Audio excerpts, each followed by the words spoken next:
absent, you know, like the whole thing, man. And like, I grew up a very angry child as a result of these things, man. Like, for me, like escaping reality was the insanity of my addiction. There's no real drug of choice, man. Like whatever it was, and it took me out of my mind and made me not feel, man, like I wanted that. You know what I'm saying? Like I didn't like myself by any means. I didn't like the life that I was given. You know, and as a result, like I was always trying to slowly kill myself. You know, and I did the whole jails, institutions. MFI is actually the first treatment center that I actually finished. That goes to show that like, it is a good success story, you know, like it really does work, you know, and you know, so like I had gone to prison, and I didn't stay clean in prison, you know, like my clean day is August 17, 2016, and it's the day before I paroled from prison. All right. And, so I was at this point, man, like where I was still getting high in prison, and parole comes to me, and parole was like, so where are you gonna parole to, you know, and like I was the type of addict that burned every bridge in my family. You know, I was the guy that stole from my own family members. You know, like I'm gonna stop right there and give a big shout out. You know, like I got my grandma, my brother, and my sister here right now.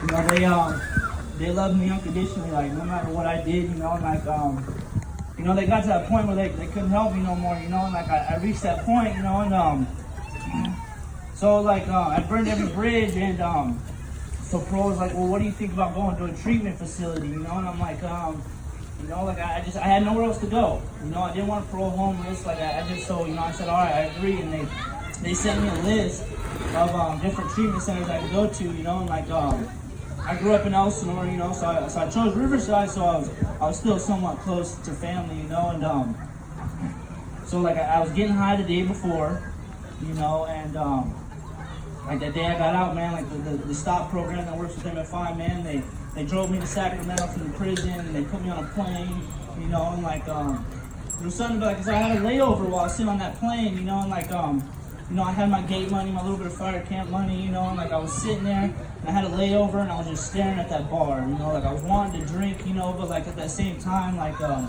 knew I was going to treatment, you know, and so I get off the plane, man, and at about 9 o'clock at night, you know, they take me up to MFI Woodcrest, and wherever Miss Ann is, Miss Ann, where are you at? I love you. Miss Ann did my intake up there.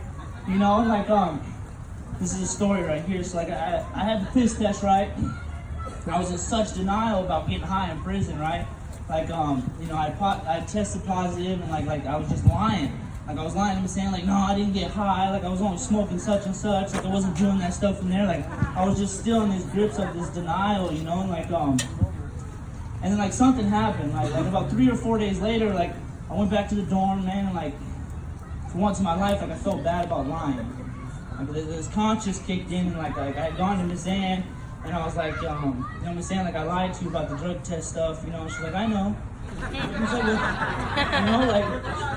like, but like, for once in my life, like I started to get this like conscience back about like, you know, like I'm doing something wrong, you know, like I just never thought I was doing nothing wrong, you know, like I always made the choice to get high, yes, but like at the same time, like I grew up in that environment, so like that's all I knew. That was the way of my life, and that was the way like I thought I was gonna go out, you know. So you know, so like I did my 90 days there, man. I took full action of everything they offered me, and like about like 3 weeks in, man, like Miss Angelina, who used to be a counselor up there, man, like she's my counselor, and like Miss Angelina came to me and was like, hey, like I want you to be head of house and this and that, and I'm like what do you see in me that I don't see?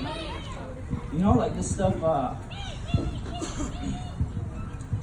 like when they say like they'll love you until you love yourself, like that stuff's really true, you know what I'm saying? Like when they seen something in me that I didn't see in myself, you know, like, so no, I think you can be a good leader, I think you can do these things, and like, I still had this self-doubt, but like someone was putting me in a position to better myself, and like, so I took full advantage of it.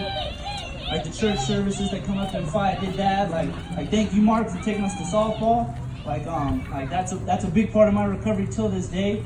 Like I play a lot of softball today, you know, like almost too much. It's where all my money and my time goes. You know, but like it keeps me clean today, you know. Like I go to tournaments with over 200 addicts and just go and have fun and play softball, you know, and chase those broken childhood dreams that I didn't live out because I chose to go a different route, you know what I'm saying? But like you know, so I took advantage of those full things, man. Like you know, my family came up to visit me, man, and like I just finally had this willingness. Like I didn't tell them like, oh, it's gonna be different this time. I'm gonna do this. I'm gonna do that. Like I actually just shut up and like was willing to put in the work this time, and that was the difference for me. You know what I'm saying? So like, got out of treatment, did the whole sober living thing. Like shout out to my sister. Like she covered my first month sober living. You know what I'm saying? Like All you know, right. like my little sister, she graduates in May from Cal State Fullerton.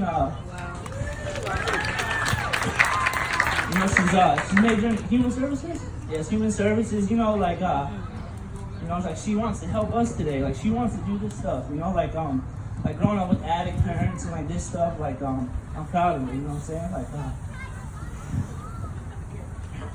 so like I remember I got to sober living, man. Like I was still willing to do whatever it takes, man. Like I got that first little warehouse job, man. Like I rode a bicycle 26 miles round trip to work every day. Like there was no limitations. Like I knew I wanted something different. Like I was willing to put in this work day in and day out. You know what I'm saying? Like you know, they told me to get a sponsor. You know, thank you, my sponsor, for coming out today. I appreciate you. You know, and so like you know, get into that step work. And they told me to get into step work. You know, like I hit like 100-something meetings in that first 90 days, man. Like I remember when I was trying to look for a job, right? Like I went into the mall, and like after being from prison, man, like I had these social anxieties where I couldn't deal with life, and like as soon as I walked in the mall, I had to walk back out and go smoke a cigarette, you know. And like someone said, well, we'll go to a meeting and share about it. And I was like, what? Like supposed to share that I don't feel comfortable walking into a mall, you know? Like that's weird, you know? Like you know, so I went to the new meeting we had in Riverside, man. Like I raised my hand and I shared about that. And, you know, someone came up to me and said, hey, I've been there. I feel you. Here's my number. You know what I'm saying? And like that right there was that like that eye-opening experience that like someone else identified with the way I felt, you know. And like growing up, like I had this resentment towards meetings. Like you know, we used to go with our parents, you know, but on the way home we're stopping at Chewy's house, and like I just never thought it worked. Like I had this resentment towards any type of meetings, you know. And you know, when I let go of that resentment, man, I found freedom. You know, like so like you know, at 11 months clean, man, like our mom passed to a disease of addiction, right? And like it was a make or break or a point for me in my life, you know, because like my mom said, like at your 1 year, I'll be there. I'll come to an NA meeting, you know what I'm saying? Like she couldn't stop, you know what I'm saying? So like I want to touch subject on that, man, because like we're all sitting here with that choice today, you know what I'm saying? Like there's someone out there that might not make it today. Like we're all here clean, having fun, you know, having the fellowship gathering. You know what I'm saying? Like this is what it's all about right here, you know what I'm saying? And like I learned to cherish and be grateful for these little moments. Like I can get ungrateful and be a selfish little asshole a lot of the times, you know, like I'm human, I'm not perfect. And good thing my program doesn't have to be perfect, you know what I'm saying? You know, but like I remember going up to MFI, go talking to Sam and stuff, saying like, hey, my mom died, I don't know what to do, and like just going up there and talking to them. Like I'm always welcome to go up there at any time, you know. You know, like I go up there and I'll do H&I every once in a while, and like I do all that stuff, man. Like you know, if I have Fridays off, I'll go play softball with the guys. You know what I'm saying? But like I owe a lot to MFI, you know what I'm saying, for believing in me. And like you know, like I've gone through a lot of things, man, like ups and downs, being broke, going broke, climbing out of debt, man. Like today, man, like I have a good solid career that I can appreciate. You know what I'm saying? I don't like waking up at 4 in the morning, but like I get to. You know what I'm saying? Like this adulting thing is not easy by any means. You know what I'm saying? Like I still don't know how to like I was late like what 7 months on my tax, grandma? Like I was late, you know what I'm saying? Like I didn't know how to do none of this stuff. You know, like my first car I bought, I rode around with it in someone else's name. I didn't even change to my name because I didn't know how to do none of that stuff, you know? Like but like I'm learning, I'm growing, like I have some people I look up to today, you know, like you know, like I get to give back what was so freely given to me, you know, and like I'm just, man, like, I think I was gonna cry, man. Like, this stuff's like, it's powerful, man. Like I'm just really, really grateful, and like, this helped me in my recovery today too. Because like last couple of weeks after Lou asked me, man, like I'm thinking about my life, and like like sometimes like my life will become monotonous and you know, and I forget about all the stuff that I've gone through and I've persevered through and like all the stuff, and like I get too hard on myself, and like this week has been like an eye opener for me, like big time, you know, that I get to remember like what it was like I remember going into that treatment center, like going in for the breakfast count, and I'm walking out with my wife beater thinking I'm on the yard still, and they're like, no, you can't wear your wife beaters out here, and I'm like, you know, like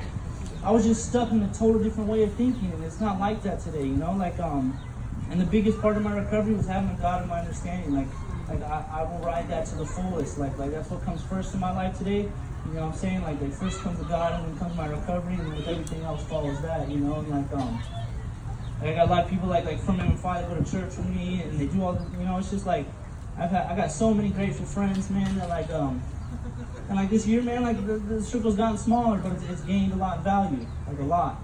You know what I'm saying? Like that's part of this growing up and adulting thing, and like, you know, so like for you gentlemen and women that are in treatment, man, like, you know, give you guys yourself a chance. You know what I'm saying? Like, it's the Miracle Factory, it's My Family Incorporated, whatever you want to call it. Like, you know, like it works if you're willing to work it. You know, so like with that, man, I just want to thank you guys for being here, listening to me, man. Like, I appreciate each one of you. Like we're all warriors, you know, we won today, you know what I'm saying, that's all that matters, you know what I'm saying, like my clean time, but like today, like I woke up, I had shoes on my feet, you know, like I have a decent car to drive, you know, like I have family that loves me today, you know what I'm saying, like, and like I want to touch base on one more thing with that family, like, I got to this point, like, you know, like I said, like I stole from my own family, I did all these things, and like I got to this point where I had to make this my ninth step, right, like I was so scared of this ninth step, having to make amends to them and like all this stuff, right? And like I gotta make amends to my brother and sister, man. It's like our dad, right? Like he's still in the desert in his active addiction right now, man. And like this program has given me the opportunity to be a role model today. You know, I'm the oldest, and you know, like when I made these amends, man, like you know, like my sister told me, like you're my role model. You know, like you're who I look up to. And like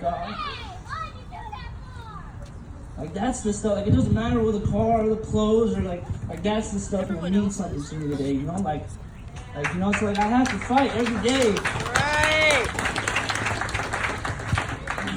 I don't got kids yet, you know what I'm saying? So like this is practice, you know, like teaching me how to be a role model today, you know, but like it's a lot different when all eyes are on you and like people look up to you, and like I realized that today, you know, and like, and I got to fight for my family today, you know, like I won't steal from them today, you know what I'm saying, like, I choose not to, most importantly, you know, like I choose to live a different life today, you know what I'm saying, so I hope you guys all make that choice today too. That's all I got. Thank you. Thank you.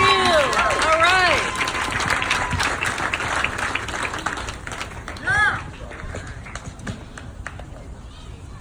Give it up one more time for Ian. Come on.